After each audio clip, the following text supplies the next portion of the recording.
آج یہ پتہ نہیں کون سے لوگ آ گئے ہیں، کیا بغض ہو گیا ان کو اعلیٰ حضرت سے. اعلیٰ حضرت کے بغض میں اتنے گزرے ہو گئے، اتنے گر گئے کہ شیعوں کی گود میں جا کے بیٹھ رہے ہیں. صرف اعلیٰ حضرت قریت کر دیکھو تو بغض اعلیٰ حضرت کا نظر آئے گا. اور اس اعلیٰ حضرت سے بغض کر رہے ہیں کہ جو ساری زندگی اہل بیت سے محبت میں جس نے گزار دی، جس کا یہ شعری شورا آفاق بن گیا. تیری نسل پاک میں ہے بچہ بچہ نور کا، تو ہے عین نور، تیرا سارا گھرانہ نور کا. جس کے سجرے کا یہ شعر ہو کہ دو جہاں میں خادم آل رسول اللہ کا، حضرت شہید مقتدیٰ کے واسطے جس کے شجرے کا یہ شعر ہو، مشکلیں حل کر شہ مشکل کشا کے واسطے، کربلا رد شہید کربلا کے واسطے. آفدی شیعہ فرقہ جو گستاخ صحابہ واقع ہوا ہے، ایسا کوئی موقع نہیں چھوڑا ان بدبختوں نے کہ جہاں کسی نہ کسی صحابی کی گستاخی کا کوئی موقع نکل آئے اور اس کو چھوڑ دے. یہ جھوٹی روایتیں گڑھتے ہیں، پہلے قصے پیدا کرتے، قصے بناتے. انہوں نے قصے بنانے میں وہ ریکارڈ قائم کیا کہ اگر الف لیلہ کا لکھنے والا آج وہ ہوتا تو وہ خودکشی کر لیتا. ان کو دیکھ کہتا ہے کہ ایسی روایتیں تو میرے باپ داداؤں نے بھی گڑھ گڑھ کے نہیں سنائی، الف لیلہ کی داستانوں کو تم نے پیچھا چھوڑ دیا. یہ بدبختوں نے یہاں تک لکھا شیعوں نے، اور سارے شیعہ اس پر متفق ہے. ایسا نہیں کہ کوئی ایک آدھ شیعہ ایسا نکل جائے جو اس کے خلاف بول رہا ہو. حق تو اس جماعت سے اٹھ گیا. اسی لیے تو یہ لعنتی جماعت ہے جس کو ہمارے بزرگوں اور علماء نے پہلی ٹھوکر مار دی. یہی وجہ ہے کہ یاد کیجئے، اگر آپ سنیوں کے بزرگوں کے نام پوچھے تو بچہ بتا دے گا کہ ہم اہل سنت میں سید بزرگوں میں غریب نواز بھی ہمارے ہاں سید جیسے بزرگ ہے، تاج الاولیاء سے لے کر سینکڑوں سید کا سنا دیں گا. مگر آپ پوچھے شیعوں سے آپ کیا کون بزرگ ہے، آتے پتے نہیں ہے. مگر آج افسوس ہوتا ہے کہ سارے بزرگ اہل سنت میں رہے، سارے سادات بزرگ اہل سنت میں رہے. آج یہ پتہ نہیں کون سے لوگ آ گئے ہیں، کیا بغض ہو گیا ان کو اعلیٰ حضرت سے. اعلیٰ حضرت کے بغض میں اتنے گزرے ہو گئے، اتنے گر گئے کہ شیعوں کی گود میں جا کے بیٹھ رہے ہیں. صرف اعلیٰ حضرت قریت کر دیکھو تو بغض اعلیٰ حضرت کا نظر آئے گا.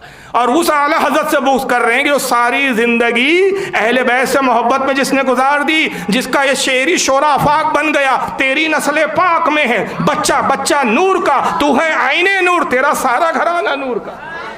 جس کے سجرے کا یہ شعر ہو کہ دو جہاں میں خادم آل رسول اللہ کا، حضرت شہید مقتدیٰ کے واسطے جس کے شجرے کا یہ شعر ہو، یا الہی رحم فرما مصطفیٰ کے واسطے، یا رسول اللہ کرم کیجئے خدا کے واسطے، مشکلیں حل کر شہ مشکل کشا کے واسطے، کربلا رد شہید کربلا کے واسطے. سید سجاد کے صدقے میں ساجد رکھ ہمیں، علم حق دے باقر علم خدا کے واسطے. صدق تصدق کا صادق الاسلام کر، بے غضب راضی ہو قاظم اور رضا کے واسطے.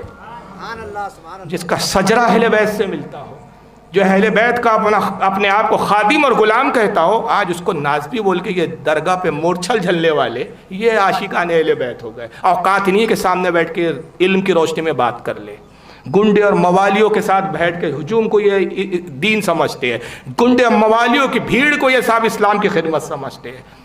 ان کی اتنی اوقات نہیں کہ عالم کے سامنے بیٹھ کے کتابوں سے اور علم سے بات کر لو. خدا کی قسم آؤ بیٹھو، امیر معاویہ سے بدظنی ہے تمہیں، میں ایک کتاب اعلیٰ حضرت کی نہیں کھولوں گا، نام تک نہیں لوں گا اعلیٰ حضرت کا، یہاں سے والے تک صرف سادات کی کتابیں سامنے رکھ دوں گا. پھر پوچھوں گا کہ یہ بڑے سید ہے کہ تم آج کے بڑے سید، یہ جھوٹے ہیں کہ تم سچے ہو. تو پہلے اپنے بزرگوں کا عقیدہ کھنگالو. چشتیہ سلسلہ کے بزرگوں کو دیکھو. داتا گنج بخش لاہوری سے بڑے سادات ہو تم.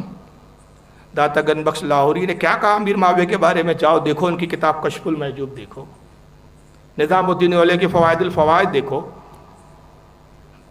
مکتوبات ربانی دیکھو. حضرت مجدد الفسانی ان کا عرس بھی چل رہا ہے.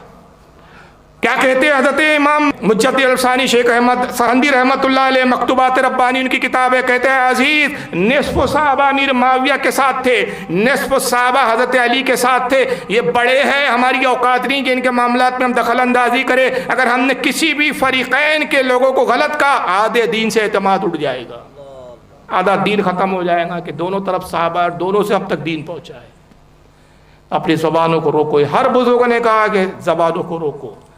مگر آج کے جاہل کون سے سید اپنے آپ کو کہتے ہیں اور معاذ اللہ ڈھلے سے امیر معاویہ کو منافق کہتے ہیں. یہ منہ اور مسور کی دال. ہاں یہ عقیدہ ضرور رکھا جائے، ہم اہل سنت یہ ضرور کہیں گے، ڈنکے کی چوٹ پر کہیں گے کہ مولا علی حق پر تھے، اور اعلیٰ حضرت خود فرماتے کہ جہاں تک افضلیت کا معاملہ ہے مولا علی کی اور امیر معاویہ کی فضیلت کا معاملہ ہے، فضیلت اور افضلیت دونوں میں اتنا فرق ہے کہ مولا علی جہاں کھڑے ہیں، جس مقام پہ مولا علی فائز ہے، اعتقاد الاحباب حالت کا رسالہ جا کے پڑھ لو، اس میں بیان کرتے کہ جس مقام پر مولا علی ہے، امیر معاویہ اور ان کے درمیان میں مراتب کا، مرتبے اور مقام کا کتنا فرق ہے۔ ہزاروں ہزار گھوڑے جو بجلی کی رفتار سے دوڑتے ہو، ہواؤں سے باتیں کرتے ہو، فی سیکنڈ کروڑوں میل کا سفر طے کرتے ہو، ان گھوڑوں پر معاویہ سوار ہو جائے اور مولا علی کی فضیلت تک پہنچنا چاہے، گھوڑے تھک جائے، مر جائے، علی کی ایک فضیلت تک نہ پہنچ پائے۔ وہ علی کا مقام ہے۔ مگر پھر ایک شعر میں مسئلہ حل کرتے ہیں، ہے فرق کے مراتب بے شمار۔ علی اور معاویہ میں مراتب کا، مقام کا فرق کیا ہے؟ بے شمار، گن نہیں سکتے تم، شماری میں ہی نہیں ہے وہ۔ ہے فرق کے مراتب بے شمار، حق با دست حیدر کرار۔ حق کس کے ساتھ ہے؟ حیدر کرار کے، مگر معاویہ بھی ہمارے سردار، تان ان پر جو کرے ہے کار فجار۔ معاویہ چونکہ صحابی ہے، ہمارے آقا ہے۔ ہم تو ایک بزرگ جو چھوٹا اس دور کا کوئی بزرگ ہو اس کو آقا کہتے ہیں، تو وہ تو رسول کے صحابی ہے، حضور کے صحبت یافتہ ہے۔